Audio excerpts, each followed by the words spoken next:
नमस्कार दोस्तों, हम 3D BSc की बुक हम स्टार्ट कर चुके थे। लास्ट क्लास के अंदर मैंने बताया था कि हम बात करेंगे कि दो स्पेयर को आप किस प्रकार काटते हैं और उनके प्रतिच्छेदन से क्या एंगल बनेगा, उसके बारे में हम बात करेंगे। तो जो अपना टॉपिक है वो आज है भी दो गोलों के प्रतिच्छेदन से बनने वाला कोण। दो गोलों के प्रतिच्छेदन से बनने वाला कोण।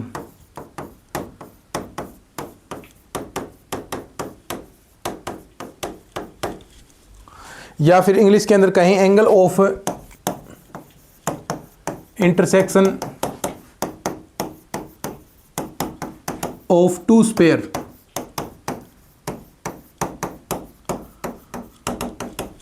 और बिल्कुल आसान सा टॉपिक है। देखिए, एक स्पेयर आपके पास ये है और दूसरा स्पेयर आपके पास ये है, और ये दोनों एक दूसरे को प्रतिच्छेदन यानी एक दूसरे को काट रहे हैं। ठीक है, ये पहले का केंद्र बिंदु हो गया C1 और ये हो गया दूसरे का C2। अब देखो, दो गोलों के जो प्रतिच्छेदन कोण का मतलब है कि जो ये दो गोले काटेंगे और उनके जो समतल होंगे उनके मध्य क्या कोण है। तो देखिए, एक यहाँ से प्लेन गुजर रहा है, इस प्रकार हम थोड़ा सा नज़दीक इस सेंटर को करते हैं। देखो, एक तो ये प्लेन मान लीजिए यहाँ से गुजर रहा है इस केंद्र से, और दूसरा प्लेन यहाँ से। तो इनके मध्य जो कोण होगा ये एंगल क्या होगा, दो स्पेयर के प्रतिच्छेदन से बनने वाला कोण। बस यही इसकी डेफिनेशन है। तो ये हो गया इसका पहले गोले का केंद्र, ये हो गया दूसरे गोले का केंद्र। और आप जानते हैं भी ये जो दूरी होगी ये क्या है, पहले गोले की त्रिज्या, इसे आप R1 नाम से कह सकते हैं, और ये दूसरे गोले की त्रिज्या हो गई, इसे आप R2 नाम दे सकते हैं। ठीक है, तो ये डेफिनेशन हो गई कि दो गोलों के प्रतिच्छेदन बिंदु पर उनके स्पर्श समतलों के बीच का कोण ही उस प्रतिच्छेद बिंदु पर गोलों के प्रतिच्छेद का कोण होता है। तो ये जो डेफिनेशन है, ये जो थ्योरेटिकल पार्ट है, वो सारा आपको जो अपने नोट्स हैं उनके अंदर मिल जाएगा। तो यहाँ पर आपको जो थ्योरी है वो थ्योरी पार्ट सारा नोट्स के अंदर है, यहाँ पर सिर्फ हम समझने का कार्य करते हैं।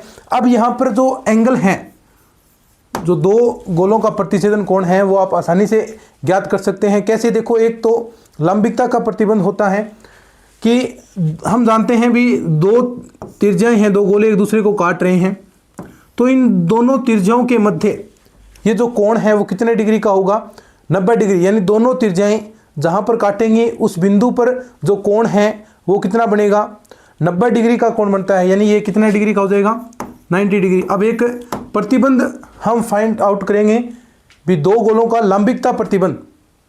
दो गोलों का लंबिकता प्रतिबंध क्या होता है इसके बारे में, और सिर्फ आपको एक वहाँ पर एक फॉर्मूला याद रखना है जो हम यहाँ पर भी करेंगे और उसको प्रूफ भी करेंगे। बस वो फॉर्मूला आपको बस याद रखना है, उसी से एग्जाम में क्वेश्चन आते हैं और उसी से जो हम क्वेश्चन करेंगे वो सारे क्वेश्चन वहीं से सोल्व होंगे। अब इससे कोई मतलब नहीं कि क्या किस प्रकार समतल काट रहे हैं क्या नहीं काट रहे, बस यहाँ पर कहने का मतलब एक है कि वो जो फॉर्मूले हैं वो आपको याद रखने हैं। तो ठीक है, हम बात करते हैं। इसको नोट करना चाहें तो आप नोट डाउन कर सकते हैं।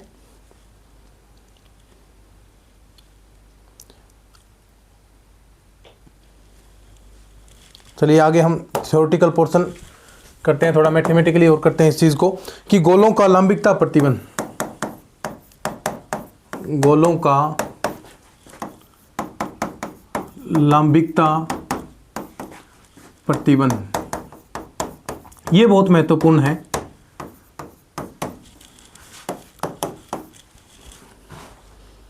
कंडीशन ऑफ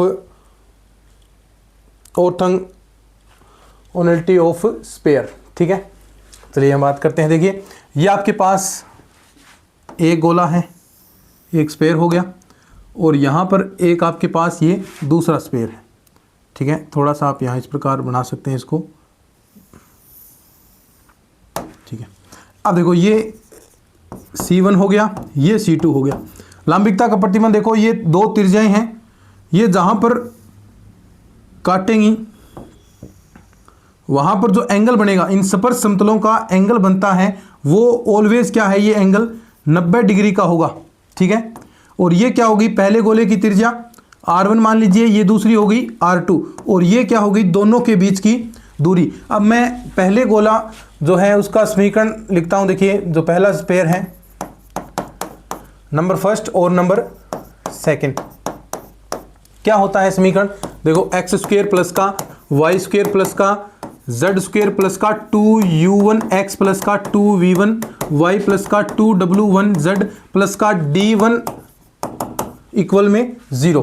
दूसरा समीकरण एक्स स्क्वायर प्लस का वाई स्क्वायर प्लस का जेड स्क्वायर प्लस का 2u2x प्लस का 2v2y प्लस का 2wz प्लस का d2 बराबर 0। अब देखो जो पहला गोला है उसके जो केंद्र बिंदु हैं हमें देखो ये फाइंड आउट करने हैं। तो पहला गोला उसके केंद्र किस प्रकार निकालते हैं, जो x y z के जो गुणांक हैं उनको आप -1/2 से गुणा करते हैं।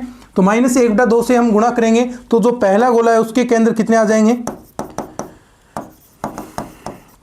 यानी C1 के निर्देशांक देखो यहां पर -1/2 से करेंगे तो माइनस का u1 माइनस का v1 माइनस का w1, ठीक है, ये पहले का।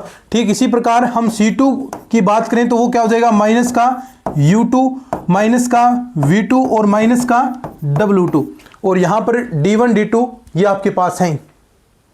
अब देखो हमें निकालना क्या है, जो एक प्रतिबंध ज्ञात करना है हमें। तो यहां पर ये दो क्या होंगे, लंब और आधार हो जाएंगे, और ये जो 90 डिग्री के सामने वाली भुजा है उसे आप क्या कहते हैं, हाइपोटेनस यानी कर्ण, और ये लंब और आधार इनमें से एक हो जाएगा। तो जो फॉर्मूला होगा आपका पाइथागोरस प्रमेय का, पाइथागोरस प्रमेय, देखो एक प्रतिबंध आएगा, ये हम एक तो डायरेक्ट आपको बता देते हैं भी, आपको याद करना है, और मैं आपको ये प्रूफ करके दिखा रहा हूँ इस प्रकार ये बनता है। ये बनता किस प्रकार है, अगर आप बाई चांस आप फॉर्मूला भूल जाएं तो ठीक ये आप फॉर्मूला यूज़ करके, ये मेथड यूज़ करके आप इसे निकाल पाएंगे। तो देखो पाइथागोरस प्रमेय से क्या कहता है भी, कर्ण स्क्वायर बराबर C1 C2 की स्क्वायर इज इक्वल टू, ये इनकी दोनों की त्रिज्या होगी R1 स्क्वायर प्लस का R2 स्क्वायर। अब देखो यहां पर हमें मान क्या निकालने हैं, तो हम पहले गोले की त्रिज्या भी निकालनी पड़ेगी, दूसरे गोले की भी त्रिज्या निकालनी पड़ेगी, और ये C1 C2 ये दूरी भी निकाल देंगे। कैसे, आपके पास ये पॉइंट है, ये बिंदु है, तो दूरी सूत्र आपको पता है क्या होता है, x2 minus x1 plus y2 minus y1 की होल स्क्वायर और प्लस z2 माइनस z1 की होल स्क्वायर का अंडर रूट क्या होता है, दो बिंदुओं के मध्य दूरी सूत्र, डिस्टेंस फॉर्मूला जिसे हम कहते हैं। तो यहां पर देखिए क्या क्या चीजें निकालनी है, यहां से दूरी निकल जाएगी, ये C1 C2 आ गया। R1 R2 कैसे निकालते हैं आप, R1 किस प्रकार निकलेगा, देखो जो आप स्पेयर की त्रिज्या निकालते हैं, स्पेयर की त्रिज्या का फॉर्मूला क्या होता है, अंडर रूट के अंदर u1 स्क्वायर प्लस का v1 स्क्वायर प्लस का w1 स्क्वायर और माइनस का d1, यही करते हैं। दूसरा इस प्रकार दूसरे की त्रिज्या आ जाएगी, कैसे, u2 स्क्वायर प्लस का v2 स्क्वायर प्लस का w2 स्क्वायर और माइनस का d2। फॉर्मूला क्या था आपके पास, ये C1 C2 की whole square is equal to R1 square plus का R2 स्क्वायर। तो R1 की जगह ये माना जाएगा इसकी स्क्वायर होगी, R2 की जगह ये माना जाएगा इसकी स्क्वायर होगी। अब आपको एक चीज फाइंड करनी है C1 C2। तो देखो दो बिंदु आपके पास क्या है, C1 बिंदु था माइनस का u1 माइनस का v1 माइनस का w1, और C2 बिंदु है वो क्या है, माइनस का u2 माइनस का v2 और माइनस का w2। अब देखो ये फॉर्मूला दूरी सूत्र आपके पास निकलेगा। मैं साथ में ही ये जो C1 C2 है इसकी स्क्वायर ही निकाल लेता हूं, अब अंडर रूट ऊपर से हट जाएगा। अब देखो दूसरा बिंदु माइनस पहला बिंदु माइनस u2 और माइनस u1 यानी प्लस का हो गया, तो आप क्या लिख सकते हैं, u1 माइनस u2 की होल स्क्वायर। देखो ये चीज समझ में आई क्या, दोबारा देख लीजिए, ये दूसरा बिंदु माइनस पहला बिंदु, अब दूसरा बिंदु माइनस u2 है और पहला भी -1 है, तो ये माइनस एक फॉर्मूले से होगा, तो माइनस माइनस प्लस, तो प्लस u1 हो गया, तो मैं डायरेक्ट इसको u1 माइनस u2 लिख दूं, इसकी स्क्वायर प्लस का v1 माइनस v2, ये कैसे सेम ऐसे ही, और w1 माइनस w2 की स्क्वायर, ये चीजें आपके पास आ गई। C1 C2 की स्क्वायर आ गया और आपके पास दोनों गोलों की त्रिज्या आ गई। तो अब क्या करना, ये सारे मान इस समीकरण के अंदर आप रख दीजिए, फिर आपके पास प्रतिबंध आ जाएगा। तो क्या था, C1 C2 की square is equal to R1 square plus का R2 स्क्वायर। अब देखो C1 C2 स्क्वायर की क्या क्या रखेंगे, U1 माइनस U2 की स्क्वायर प्लस का V1 माइनस का V2 की स्क्वायर प्लस का W1 माइनस W2 की square is equal to R1 का मतलब क्या था, स्क्वायर करना है, तो U1 स्क्वायर प्लस का V1 स्क्वायर प्लस का W1 स्क्वायर और माइनस का D1। ऐसे ही R2 क्या हो गया, U2 की स्क्वायर प्लस का V2 की स्क्वायर प्लस का W2 की स्क्वायर और माइनस का D2। अब देखो इसको हम ओपन कर लेते हैं, एक प्रतिबंध बन जाएगा। देखो U1 की स्क्वायर आ गया, a माइनस बी की होल स्क्वायर का सूत्र लगेगा, a माइनस बी की होल स्क्वायर का सूत्र a square minus b square, a square plus b square minus का 2ab। तो देखो U1 स्क्वायर प्लस का U2 स्क्वायर माइनस का 2U1 U2। आगे देखो इसके बाद V1 स्क्वायर प्लस का V2 स्क्वायर माइनस का 2V1 V2 की स्क्वायर। आगे W1 वाला लगाते हैं, तो देखो W1 स्क्वायर प्लस का W2 स्क्वायर और माइनस का 2W1 W2 बराबर में क्या आएगा, देखो यही सेम चीज़ आएगी जो ऊपर है, वही सेम चीज़। तो देखो अब यहाँ से जो चीज़ें कट रही हैं वो काट देते हैं। तो देखो U1 स्क्वायर से U1 स्क्वायर कट गया, U2 स्क्वायर से U2 स्क्वायर कैंसिल हो गया, और क्या कटेगा यहाँ, जो V1 स्क्वायर से V1 स्क्वायर, V2 स्क्वायर से V2 स्क्वायर, W1 से W1, W2 से W2, ये सारे मान कैंसिल हो गए। बचा क्या आपके पास, माइनस का 2U1 U2 माइनस का 2V1 V2, और ये आपका अब रिजल्ट आ रहा है जो आपको याद करना है डायरेक्ट। और ये आप सारे देखो ये इक्वल में है, इक्वल में क्या होगा, देखो माइनस का D1 माइनस का D2। अब यहाँ से माइनस चिन्ह कॉमन ले लीजिए, तो आपके पास फाइनल रिजल्ट आपका आ गया 2U1 U2 प्लस का 2V1 V2 प्लस का 2W1 W2 इक्वल में D1 प्लस का D2। ये आपके पास फाइनल रिजल्ट आ गया। अभी देखो, और यही आपको याद करना है, और यही क्या है, दो स्पेयर के लिए लंबिकता प्रतिबंध है। यानी अगर आपको कह दे भी दो गोले एक दूसरे को 90 डिग्री पर काट रहे हैं, तो वो पहले तो ये आपको देगा। जैसे ये कहे तो आपके दिमाग में ये सूत्र आना चाहिए, क्या, 2U1 U2 प्लस का 2V1 V2 प्लस का 2W1 W2 इक्वल में D1 प्लस D2। ये फॉर्मूला हमेशा याद रखना है। बाकी जो हमने अभी जो 10-12 मिनट की क्लास के अंदर जो किया है उससे कोई मतलब नहीं, फाइनल रिजल्ट आपके लिए यही है। वो सिर्फ आपको समझाने के लिए था भी किस प्रकार ये जनरेट होगा, किस प्रकार ये सूत्र आपका बनता है। रिजल्ट आपको यही याद रखना है, क्वेश्चन इसी से पूछे जाएंगे। अभी हम क्वेश्चन भी करेंगे, फिर आपको पता चलेगा भी ये कितना महत्वपूर्ण फॉर्मूला है। और इससे रिलेटेड आगे और भी टॉपिक हैं जो डायरेक्ट ये फॉर्मूला यूज़ करते हैं, जो ये फॉर्मूला काम में लेते हैं, तो वो भी आपको ध्यान में रखना है। तो एक बार साथ में रिपीट कर लीजिए क्या फॉर्मूला था। देखो, दो, ये साथ में सेंटेंस याद होना चाहिए, दो गोलों का लंबिकता प्रतिबंध, फाइनल रिजल्ट है ये लंबिकता प्रतिबंध, और स्टार पॉइंट लगाकर याद रख लीजिएगा। लंबिकता प्रतिबंध क्या होता है, is equal to 2U1 U2 plus का 2V1 V2 प्लस का 2W1 W2 is equal to D1 plus का D2। ये फॉर्मूला है भाई, ठीक है, और ये याद रखना है। इसको नोट करना चाहे तो नोट कर लीजिए। जो आपको नोट्स दिए गए हैं उनमें मैंने प्रूफ नहीं करवाया है, सीधा आपको डायरेक्ट फॉर्मूला दे रखा है। तो आप अगर चाहें तो ये पीछे वाला प्रूफ नोट्स के अंदर ऐड कर सकते हैं, जिन विद्यार्थियों के पास नोट्स है। और नोट्स नहीं है तो आप जो टीम के व्हाट्सएप नंबर है वहाँ से बाई कर सकते हैं। जो ये नंबर है 94 618 30 454, यहाँ से नोट्स आप परचेज कर सकते हैं। और उनके अंदर आप प्रिंट आउट निकलवा कर उनमें ये चीज़ें ऐड कर सकते हैं भाई, कैसे ये प्रतिबंध प्रूफ किया जाता है। नोट्स के अंदर प्रूफ नहीं करवा रखा है, ये मैंने अभी आपको ये प्रूफ करवाया है, ठीक है। तो ये याद रखें। अब आगे टॉपिक स्टार्ट करते हैं।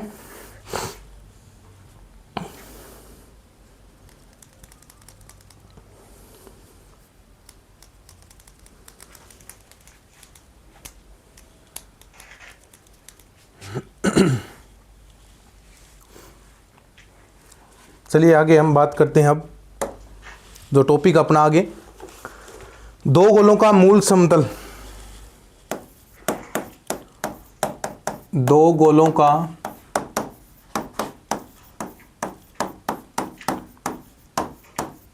मूल समतल, और इसे इंग्लिश के अंदर कहेंगे radical plane of two sphere, radical plane of two sphere. ये सिर्फ इतना है कि जो दो गोले हैं उनकी जो शक्ति है वो दोनों गोलों के सापेक्ष बराबर हो, यानी आप सीधा सा मेथड क्या कहेंगे कि दोनों गोलों को आप बराबर रखते हैं। जो दोनों गोलों के समीकरण है, मान लीजिए एक गोला आपके पास जिसका समीकरण क्या होगा, x square plus y square plus z square plus 2u1x plus 2v1y plus 2w1z plus d1 बराबर 0। ऐसे ही दूसरे गोले का समीकरण x square plus y square plus z square plus का 2u2x plus 2v2y plus 2w2z plus d2 बराबर 0। अब इन दोनों जो गोले हैं उनको दोनों को हम बराबर रखेंगे, यहाँ से जो एक्स स्क्वायर जो सेम पद हैं वो कैंसिल हो जाएंगे, और जो रिजल्ट आपके पास बचेगा वही क्या होगा, इनका मूल समतल, यानी दोनों गोलों का जो मूल समतल है, जो टॉपिक अपना दोनों गोलों का मूल समतल या radical plane of two sphere, वो आपके पास आ जाएगा। ठीक है, तो आप नोट कर सकते हैं, थ्योरी लिख सकते हैं कि दो गोलों का मूल समतल किसे कहेंगे, दो गोलों का मूल समतल एक ऐसे बिंदु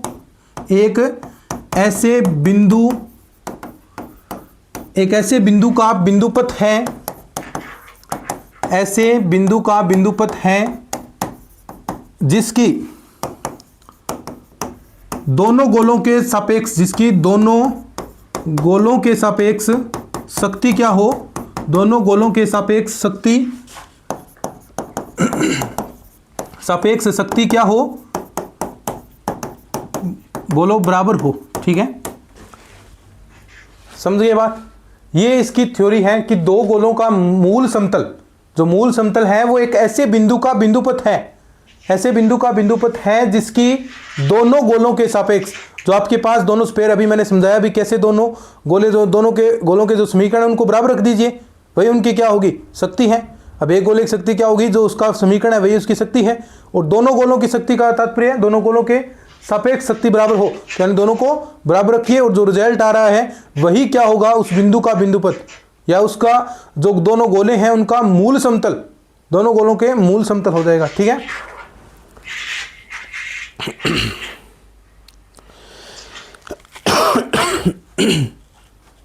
ठीक है, देखो समीकरण क्या हो गया, S1 पहले गोले का समीकरण आप मान लीजिए क्या, एक्स स्क्वायर प्लस का वाई स्क्वायर प्लस का जेड स्क्वायर प्लस का 2u1x प्लस का 2v1y प्लस का 2w1z प्लस का d1 बराबर 0। और दूसरे गोले का समीकरण S2 एक्स स्क्वायर प्लस का वाई स्क्वायर प्लस का जेड स्क्वायर प्लस का 2u2x प्लस का 2v2y प्लस का 2w2z प्लस का d2 बराबर 0। अब यहां पर हम जो इसका मूल समतल था उस पर एक बिंदु मान लेते हैं, कौन सा, x, y, z, ये बिंदु है उस पर, और उसके सापेक्ष हम शक्ति निकालते हैं दोनों गोलों की, और तब परिभाषा यूज करेंगे। तो मान लीजिए इनके मूल समतल पर, मान लीजिए इनके मूल समतल पर कोई बिंदु कौन सा बताओ, बिंदु x, y, z स्थित है भाई।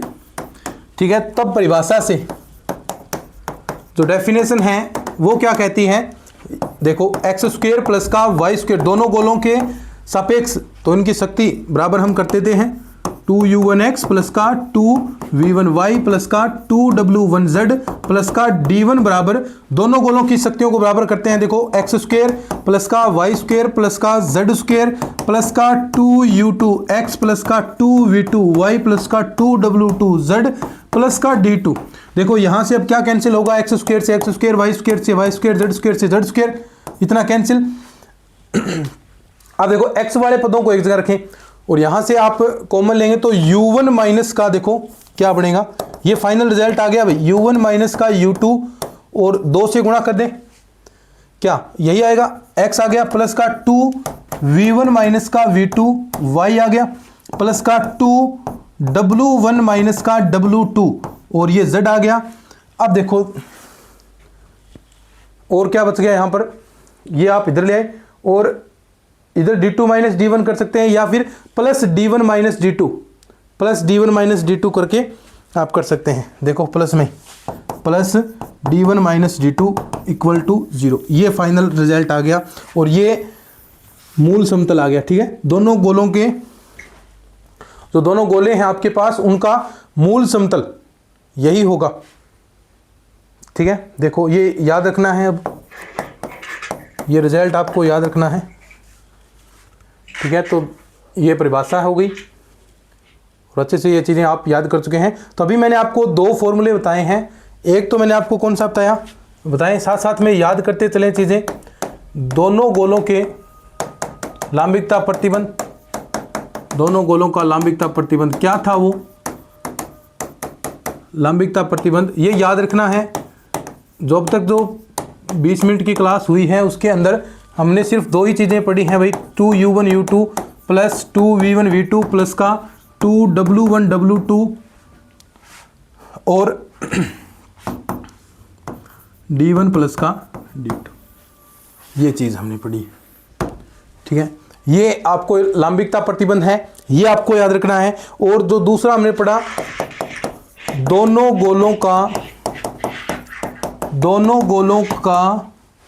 गोलों का मूल समतल, ये भी हमने पढ़ा। वो क्या है फॉर्मूला, 2u1 माइनस का u2 प्लस का x आ जाएगा, प्लस का 2v1 माइनस v2 y आ गया, प्लस का 2w1 माइनस w2 z आ गया, और प्लस का d1 माइनस का d2 इक्वल में 0। ये क्या आ गया, इसका मूल समतल, किनका, दोनों गोलों का मूल समतल। ये दोनों आप एक जगह नोट कर लीजिए पॉइंट लगाकर, दोनों महत्वपूर्ण चीज़ें हैं, ताकि बाद में आप पढ़ें एग्जाम के टाइम तो यही चीज़ें आपको शो हों। जो 2-3 पेज जो पहले भरे हैं वो आपके काम के नहीं होंगे, अब यही जो मेन चीज़ है वही काम की होगी। तो इसको नोट कीजिए, फिर क्वेश्चन करते हैं आगे।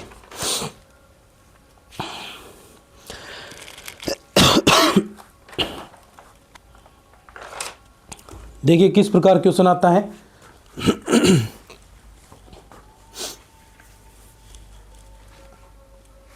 नोट कर लीजिए इसको।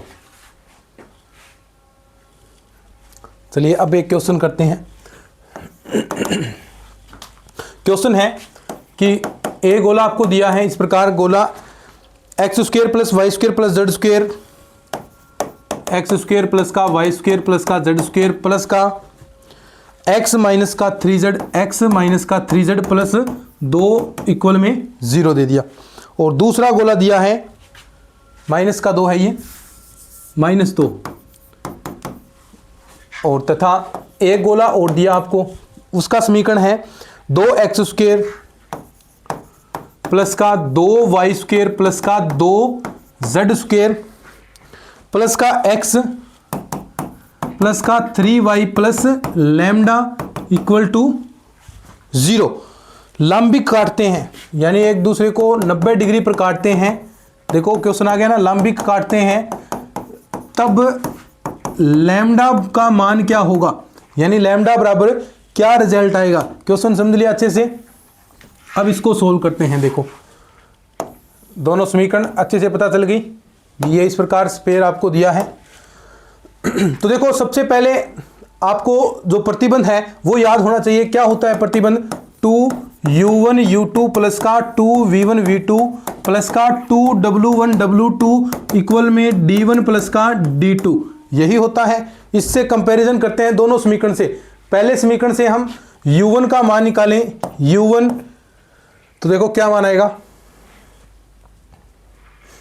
यानी आपको इसके केंद्र निकालने हैं, इस समीकरण के केंद्र ही तो निकालने हैं। साथ में देखो केंद्र होते हैं -u1 -v1 -w1। आपको सिर्फ u1 u2 और आप v1 v2 और w1 w2 के मान निकालने हैं। तो यानी आप माइनस से नहीं गुणा करा के सीधा डायरेक्ट 1/2 से गुणा कराएंगे तो वो आपके पास u1 और इनके मान आएंगे। तो देखो 1/2 से x वाले पार्ट के अंदर मैं गुणा कराता हूं तो कितना आएगा, u1 का मान, u1 निकालना है। देखो केंद्र नहीं निकालने, u1 u2 v1 v2 w1 w2 निकालने हैं।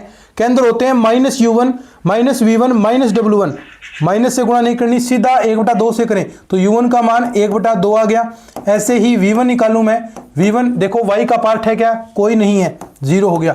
और w1 निकालेंगे तो वही 1/2 से सीधा करना है, माइनस नहीं लगाना, तो माइनस का 3/2 आपके पास आ गया। और d1 का मान कितना है, माइनस का 2 आ गया।